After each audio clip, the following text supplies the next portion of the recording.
In late 2024, a surprising announcement shook Burkina Faso and caught the world's attention. President Ibrahim Traoré, known for his bold and unconventional decisions, declared a plan that no one had imagined: the release of 1.2 million rabbits into the desert. The news spread like wildfire. Some laughed at the idea, calling it absurd. Others criticized it as a dangerous gamble with nature. Yet Traoré, calm and confident, insisted that this was not a publicity stunt. This was science, and a vision for survival. For years, Burkina Faso had been facing a silent disaster. The desert was expanding relentlessly. Fertile lands had dried up, villages were being abandoned, and hunger was becoming a daily reality. Farmers left their fields, families migrated to cities, and the nation's dream of food security seemed impossible. Traoré stood before his people and said, "We will not surrender to the desert. We will use nature itself to fight back." He explained that rabbits, often overlooked, had a unique role to play. Their natural behavior of digging tunnels could transform hardened desert soil into fertile ground. While the world spent billions on machines and technology, Traoré wanted to prove that nature already had its own engineers. This announcement sparked global debate. Environmentalists were divided. Some praised the innovation, while others warned of ecological risks. International media called it Africa's strangest experiment. But for the poor farmers of Burkina Faso, who had lost hope in their cracked fields, this was not an experiment. It was a chance at life. Globe showing Europe, Africa. When the world first heard about the release of 1.2 million rabbits, many mocked the idea. But Traoré's plan was not impulsive. It was based on research, observation, and faith in nature's processes. Burkina Faso's biggest challenge is its soil. Over the years, desertification has hardened the land, making it impossible for crops to grow. Restoring such land with heavy machinery would cost millions, money the country simply did not have. Traoré looked for a natural solution. Rabbits, by instinct, dig burrows and tunnels.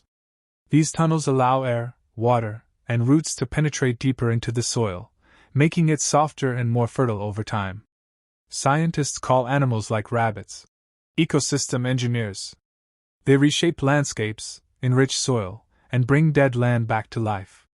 Why spend millions on machines? Traoré asked. When nature has already given us engineers that work for free? By avoiding expensive machinery, the government could instead invest in water storage, tree planting, and job creation. Local villagers would become caretakers of the land, employed to monitor the rabbits, protect them, and prepare the soil for farming. Experts predicted that in just a few years, rainfall would seep deeper, underground water levels would rise, and crops could return to once dead fields. To the poor farmers of Burkina Faso, this was not only science. It was hope reborn. Traoré knew that no project could succeed without the people. That is why the Rabbit Initiative was designed as a people's project. Villagers living near the desert zones were given direct responsibility. Some were tasked with monitoring rabbit populations, others with building water storage systems, and many with planting trees to stabilize the soil. For the youth, this project became more than work, it became training. Thousands of young men and women were taught environmental management, agriculture, and conservation. What began as a rabbit project slowly turned into a national movement of eco-restoration. Women, too, were included. Widows and poor families were offered jobs in seed preparation, nursery management, and food distribution. For many, this was their first steady income. The project wasn't just reviving the land, it was reviving dignity. As rabbits worked beneath the ground, people worked above it. Together, humans and animals became partners in reshaping Burkina Faso's destiny. As months passed, signs of change appeared. Soil once too hard to farm began to soften. Rainwater, instead of running off, started to sink deeper. New plants sprouted where once only dust existed. International observers who once mocked the plan began to reconsider.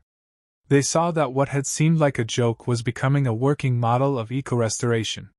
Countries facing desertification began sending delegations to study Burkina Faso's rabbit revolution. For Traoré, The project was never about rabbits alone. It was about showing that true development is not for the rich alone, it is for everyone. By choosing nature over machines, and people over profit, he had sparked a transformation that reached far beyond the desert. Burkina Faso, once written off as hopeless, was now teaching the world a lesson that with vision, faith, and unity, even the poorest of nations can reclaim their land and their dignity. This was not just an environmental project. It was a revolution of hope.